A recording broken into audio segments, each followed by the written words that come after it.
Bom dia.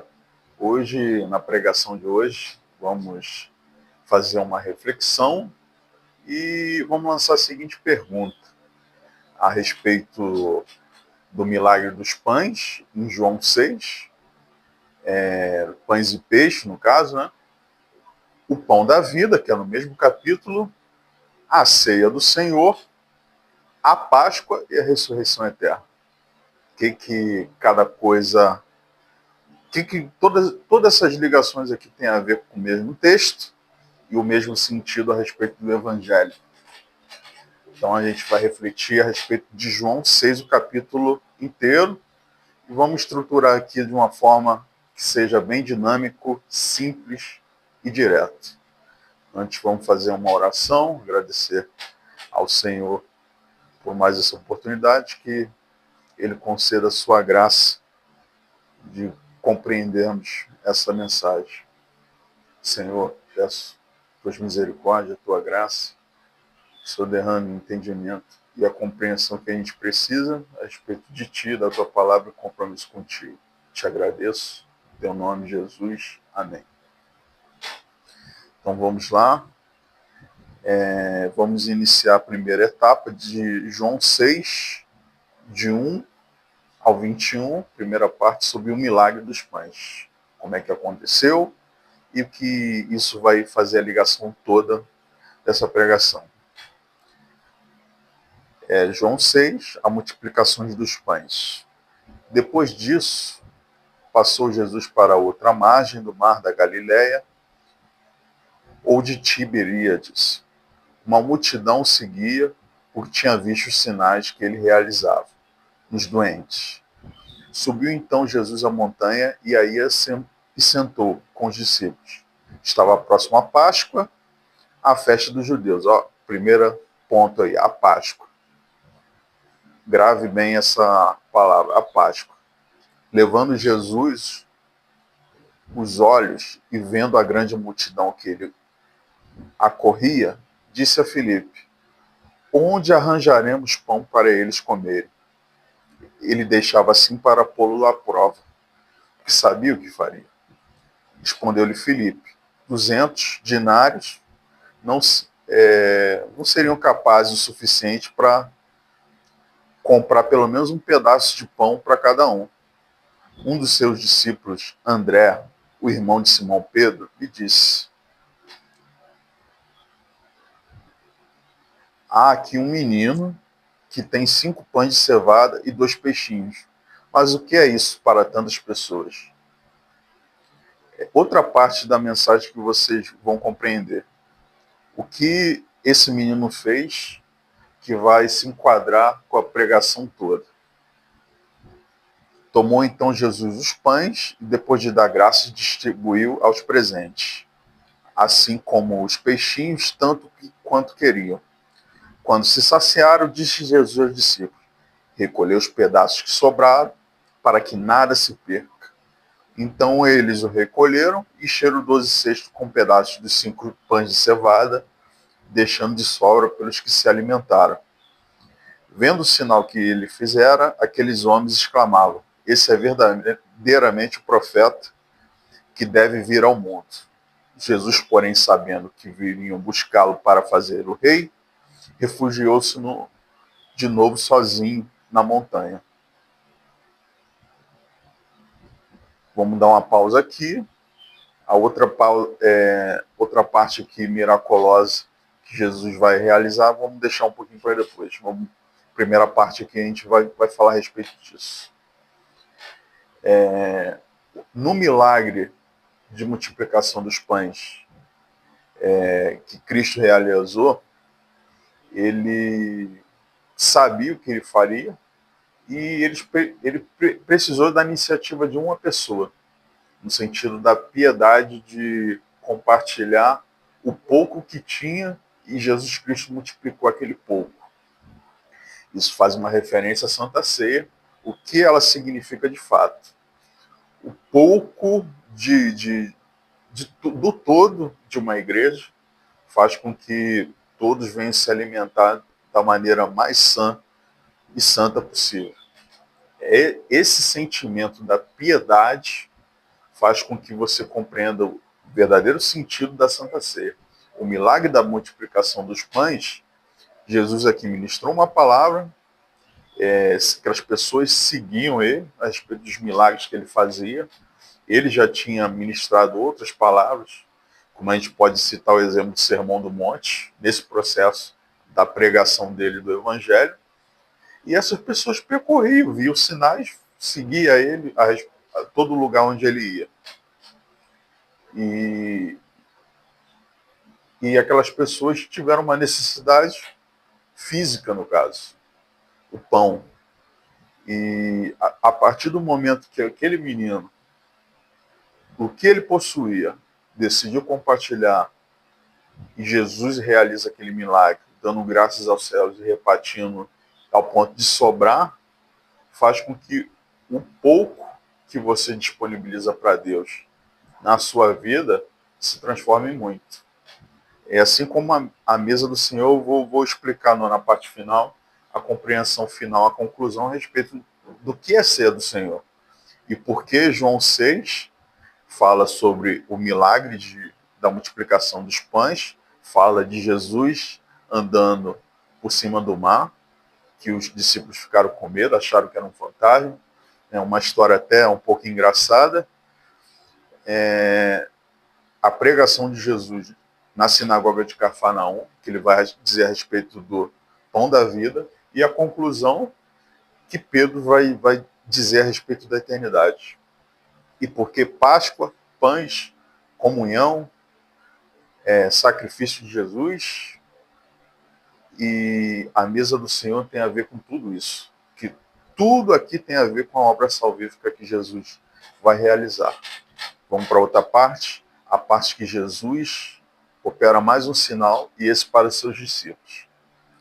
Ao entardecer, seus discípulos desceram ao mar e, subindo num barco, dirigiram-se a Cafarnaum, do outro lado do mar. Já estava escuro, Jesus ainda não viera encontrá-los. Além disso, soprava vento forte e o mar se encrespava. As ondas se agitavam para um lado e para o outro, e aquele ambiente era bem assustador. Tinha remado cerca de 25 ou 30 estádios, uma distância considerável, já numa fundura grande, quando viram Jesus aproximar-se do barco, caminhando sobre o mar. E eles ficaram com medo. Jesus, porém, lhes disse: "Sou eu, não temais." Quiseram então recolher no barco, mas ele imediatamente chegou à terra para onde ia. Eles chegaram a dizer que Jesus era um fantasma. E essa parte também é engraçada porque quando Jesus aparece ressurreto para os discípulos, ele atravessa a parede e surge na sala do nada. E você pode achar, Jesus era um fantasma?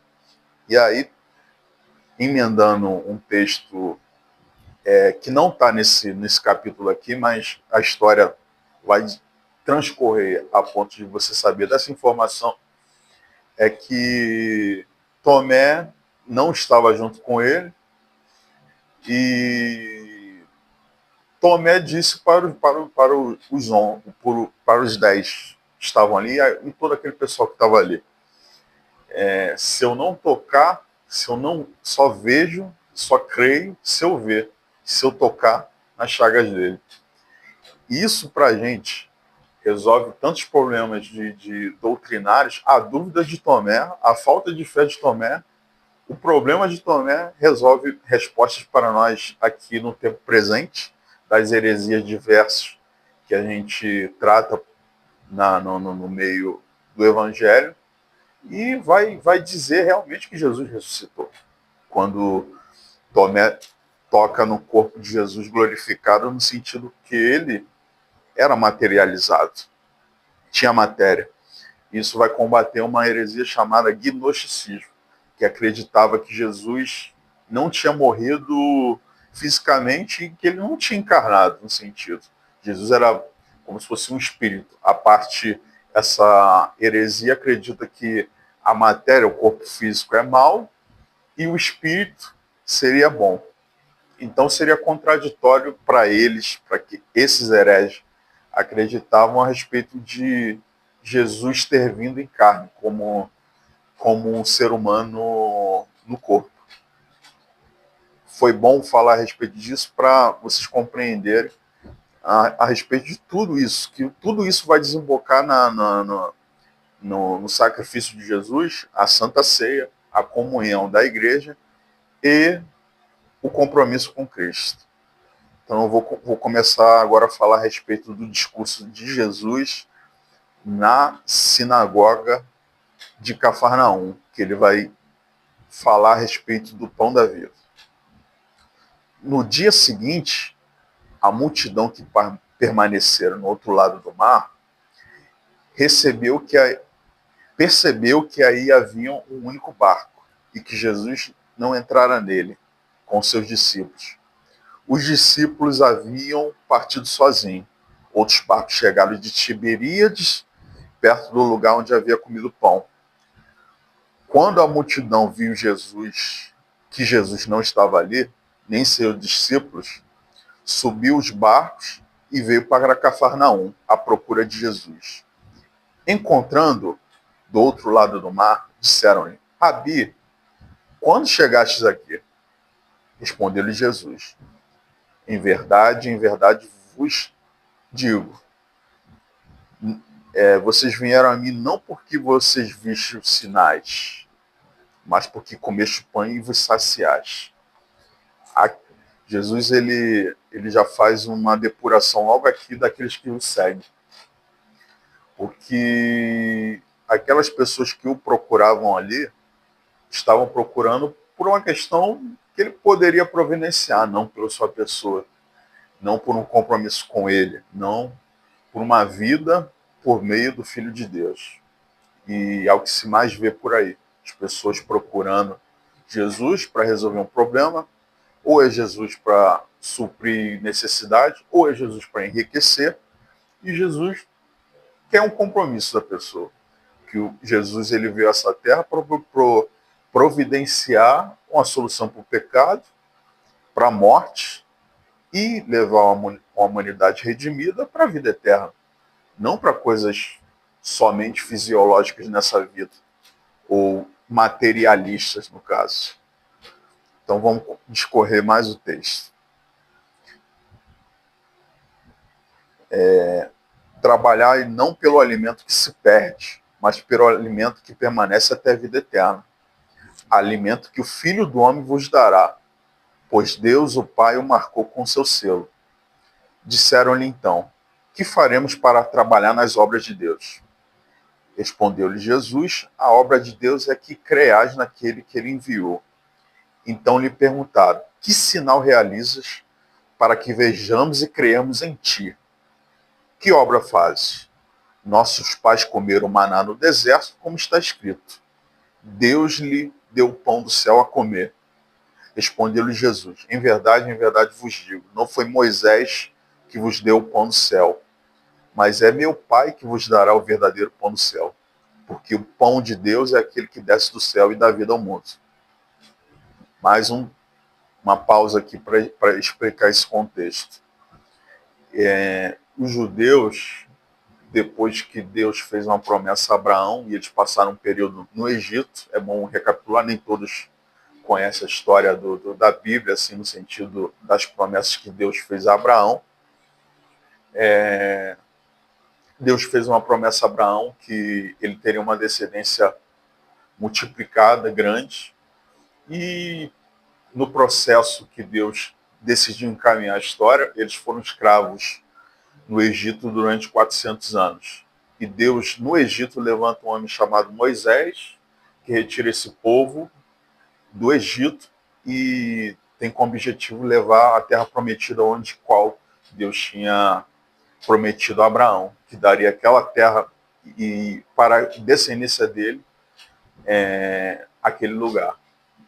Então, Deus ele leva junto por meio de Moisés e por meio de Deus estava junto com Moisés, leva esse povo no meio do deserto e chega um momento que eles têm essa necessidade, como ocorreu aqui na multiplicação dos pães, é uma necessidade corpórea. Eles precisavam comer. E eles rogam, murmuram, e Deus envia o maná, que chovia todo dia, menos no dia de descanso, menos no dia de sábado, que era um costume da religião judaica de separar o sábado. E eles tinham que, no sábado, na sexta, no caso, recolher uma porção maior para passar o sábado. E eles estão falando a respeito disso, do maná, que os pais deles, os antepassados dele, num tempo distante, comeram o pão que caía do céu. E Jesus vai revelar que o pão que veio do céu era a pessoa dele, Cristo Jesus. Não o maná solto por aí, nas campinas que surgiam ali no meio do chão, eles recolhiam e comiam. Não é isso. Jesus está falando do pão da vida, que a gente vai ler mais a fundo aqui.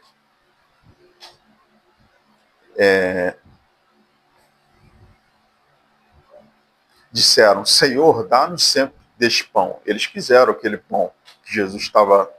Queriam entender, compreender que pão era esse que Jesus estava oferecendo. Aí Jesus diz à sua pessoa, eu sou o pão da vida. Quem vem a mim nunca mais terá fome. E o que crê em mim nunca mais terá sede. Foi isso que os pais antepassados deles passaram e que Deus supriu essa demanda deles quando Moisés toca a rocha e da rocha sai água. Isso é uma referência ao próprio Cristo. A gente vai entender que é uma referência a Jesus Cristo. Eu, porém, vos disse, vós me vedes, mas não credes. Todo aquele que o Pai me der, virá a mim. E quem vem a mim, eu não rejeitarei. Pois desci do céu não para fazer a minha vontade, mas a vontade daquele que me enviou. E a vontade daquele que me enviou é esta, que eu não perca nada do que ele me deu, mas o ressuscite no último dia. Sim, esta é a vontade do meu Pai. Quem vê o Filho e nele crê tem a vida eterna. E eu ressuscitarei no último dia. Aí aqui começa a murmuração, que eles não conseguiram compreender quem era o pão da vida. Não conseguiam compreender quem Jesus era. Os judeus murmuravam então contra ele porque disse, eu sou o pão descido do céu. E diziam, esse não é Jesus, o filho de José, cujo pai e mãe conhecemos? Como diz agora eu desci do céu? Aí Jesus vai responder a eles, mas eu vou dar só uma inserção aqui de comentário a respeito disso.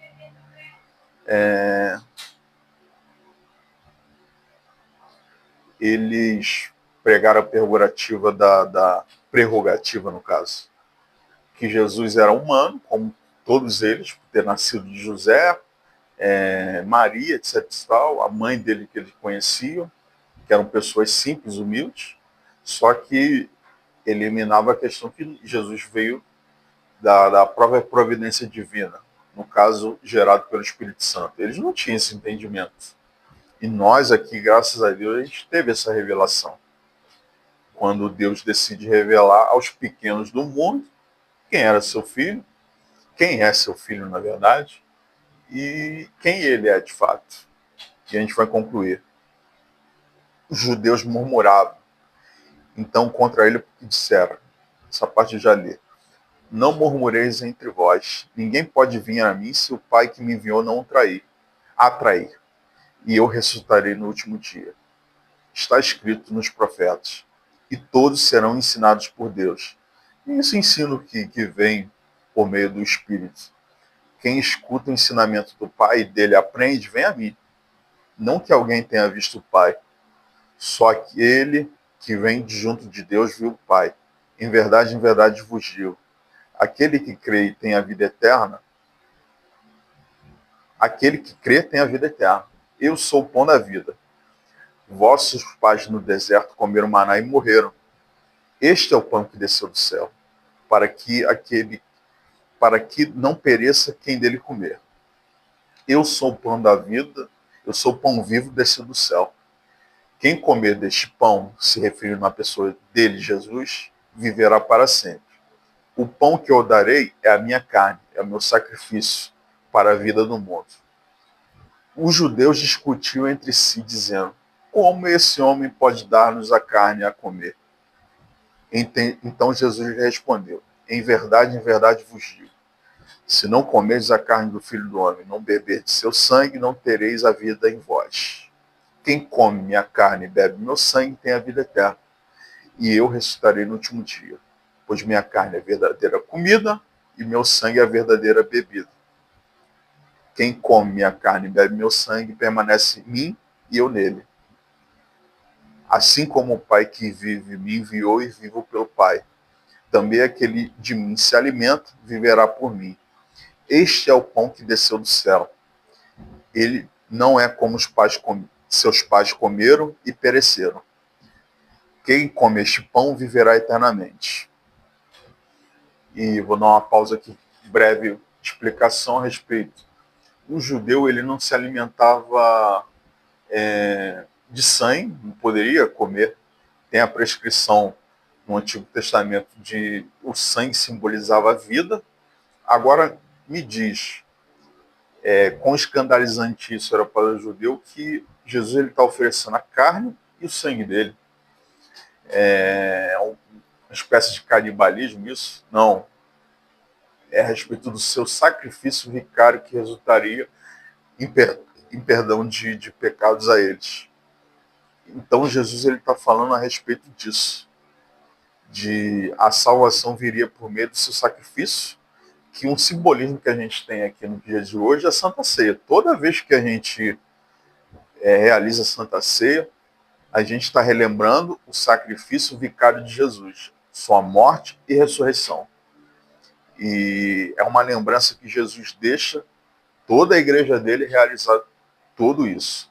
E essa Santa Ceia ela tem que ser realizada em espírito de comunhão, de amor verdadeiro, de sinceridade, de verdade, de justiça, de bondade, de piedade, de manifestação de compartilhar um pouco da nossa vida com o próximo, com aqueles irmãos que a gente tem na congregação e a vida por aí.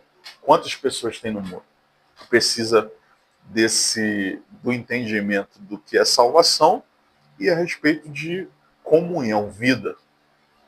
E muitas congregações são mais de 1.000 pessoas, 10.000, 5.000, 3.000.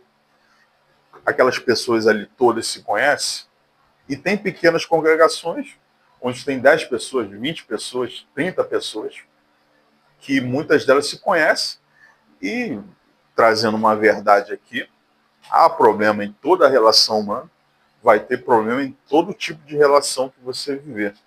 Seria o ideal? Não é o ideal, nunca foi o ideal, não é o ideal para aquelas pessoas que dizem possuir o Espírito Santo em sua vida. Sentido de unidade e compromisso com Jesus Cristo. Esse é o problema do pecado, que tem que ser solucionado a humanidade inteira e dentro das congregações também a respeito do perdão, da comunhão com Cristo e o compromisso verdadeiro com Ele. Não é um compromisso de boca, que eu digo, eu tenho Jesus, eu aceito Jesus. Não, mas é uma vida transformada pela pessoa de Cristo. Você compreender, discernir seu corpo e seu sacrifício, e a vida por meio dele. É isso que é o Evangelho. Todos os textos aqui que você for ver aqui no Evangelho, eles vão estar centrados na pessoa de Jesus Cristo. Eles vão direcionar e vão dar um entendimento a respeito do sacrifício vicário de Jesus. Sua morte e sua ressurreição. Todos eles. E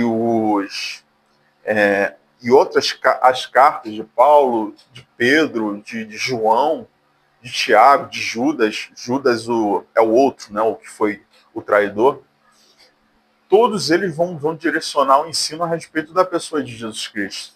Todos eles vão compreender, vão dar o direcionamento da nossa vida piedosa. Piedosa seria o quê? O sentido de vivência de um amor verdadeiro e genuíno que brota e manifesta isso em bom fruto. Bom fruto que vem, na verdade, não é gerado dentro de nós, por nós mesmos. Vem gerado por meio do Espírito Santo na pessoa de Jesus Cristo. E isso que eu vou concluir aqui no final a respeito disso. A comunhão, o compartilhamento do que a gente tem, os poucos recursos que a gente tem, a ceia do Senhor e a ressurreição eterna. Vamos concluir a parte aqui do texto.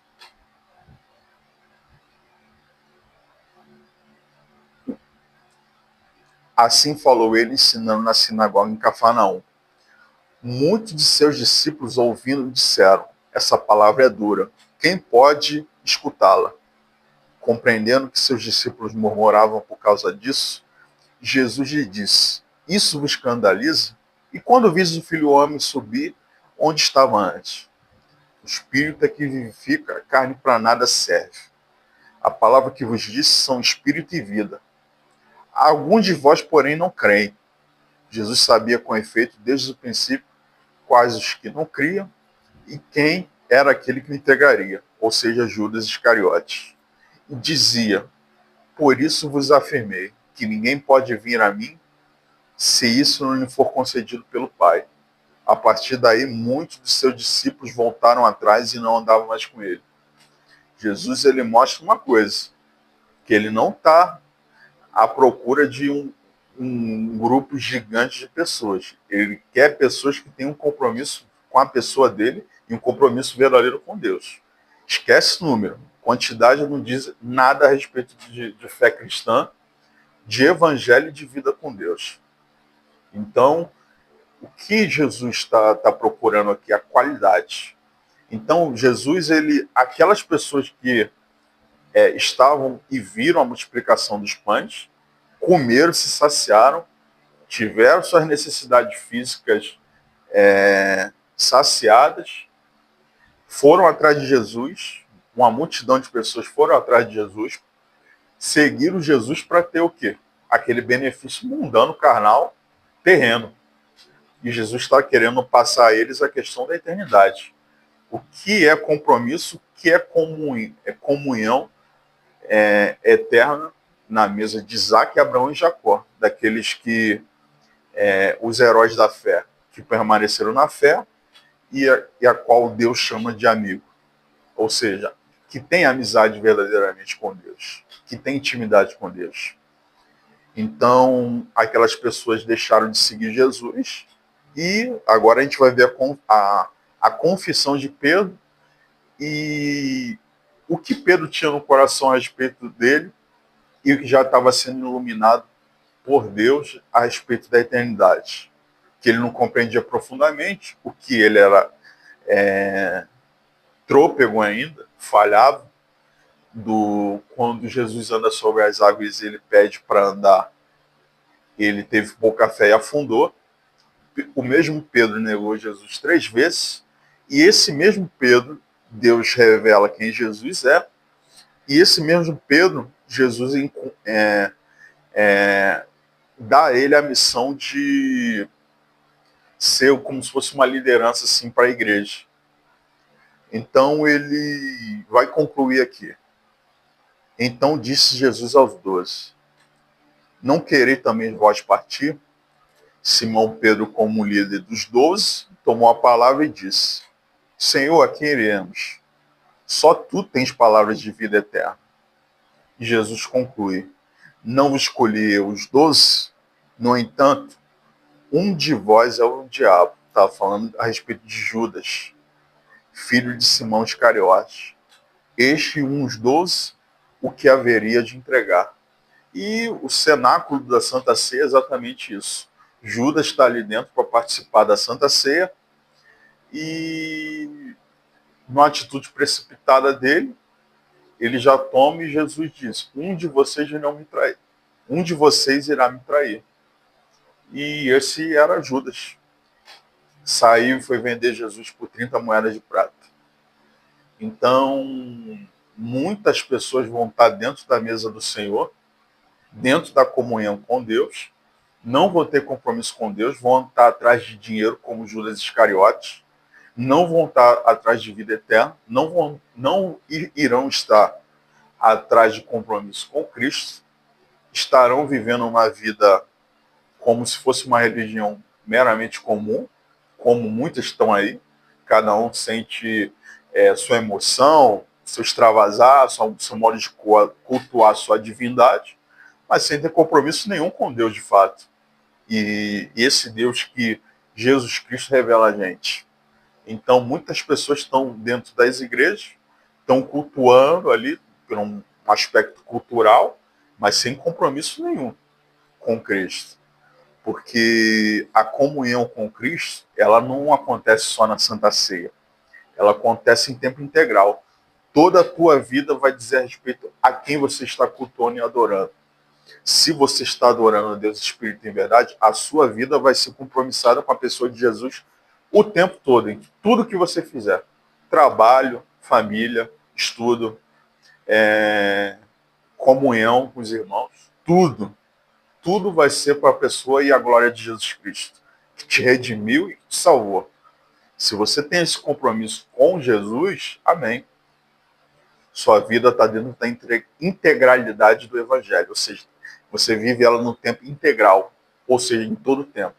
Em casa, dormindo, indo para a escola, indo para a academia, trabalhando, fazendo o que você for fizer. Seu compromisso com Jesus é em tempo integral. Então, João 6 ele faz a gente refletir. O que as pessoas estão correndo atrás, questões do dinheiro, das posses, da prosperidade. A resposta de Jesus é o que eles realmente precisam correr atrás, que é no sentido da vida eterna e a comunhão com ele, Jesus Cristo. E concluindo no sentido da eternidade, que a gente vai partir daqui e a gente vai prestar contas diante de Cristo a respeito de que tipo de vida a gente viveu, de que forma a gente glorificou a Deus, pelas nossas ações, pela nossa vida. Aí eu te pergunto, você está preparado para isso? E como diz Paulo, quando ele vai orientar a respeito da ceia do Senhor, examine o homem a si mesmo. Examine sua vida a respeito de que tipo de comunhão que você está tendo com Cristo. É uma aliança esquisita, que você vive para o mundo e no domingo vai na igreja para ter compromisso com Jesus? De aparência, de fachada? Ou é vida, de fato? E a mesa do Senhor não é para uma mesa para glutonaria, não é mesa para confusão, não é uma mesa para maldade, não é mesa para fofoca, não é mesa para diversas discussões diferentes do que a proposta de Jesus Cristo, que é uma vida integral em sua pessoa. O Espírito está dividido? Não está. O Espírito é uno. Ou seja, todos têm que ter a mente de Cristo. E assim, pelo caminho e a verdade e a vida, a gente prosseguir para a eternidade. Que Jesus diz, eu sou o caminho, a verdade e a vida, ninguém vem ao Pai a não ser por mim. Então a gente não precisa de portas nenhuma. O templo, quando Jesus diz a respeito do templo, ele diz sobre sua pessoa, que ele morreria e ressuscitaria em 3 dias. Seria reconstruído em 3 dias. O caminho é ele. A vida é ele.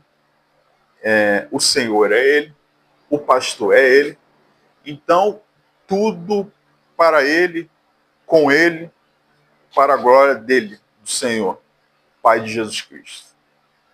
Então, fica essa pequena reflexão de João 6, no sentido principal, cerne, recapitulando e concluindo, a comunhão com Cristo, a ceia do Senhor, como se portar na ceia do Senhor, como se portar com a comunhão com as pessoas durante a vida e o compromisso firmado, selado pela pessoa de Jesus Cristo e seu sacrifício.